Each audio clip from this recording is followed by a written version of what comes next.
দাঁড়িয়ে তো করছে, সরকার বলেছে, এ তো ঠোঁট নড়ছে না। সেটাও করবো আমরা, ভরসা রাখো।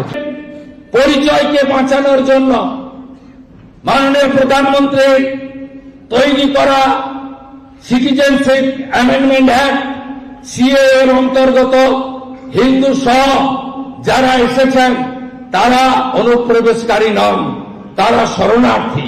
তাদেরকে আমরা ভারত মাতার কোলে সুরক্ষিত আশ্রয় প্রদান করব, এই অঙ্গীকারও আমরা করেছি।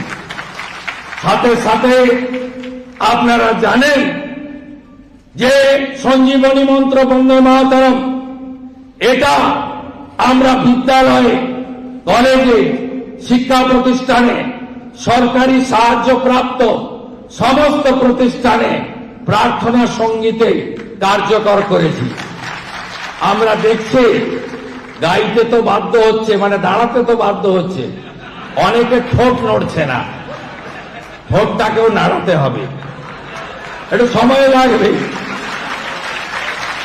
দাঁড়িয়ে তো করছে, সরকার বলেছে, এ তো ঠোঁট নড়ছে না। সেটাও করবো আমরা, ভরসা রাখুন। যে প্রত্যাশা, যে আশা, যে স্বপ্ন আপনারা আমাদের নিয়ে দেখেছেন, পূরণ করার দায়িত্ব আমাদের, আমরা সেটা করব। ঋষি অরবিন্দের ভূমিকা হবে না, ডক্টর শ্যামাপ্রসাদ মুখার্জির ভূমিকা হবে না,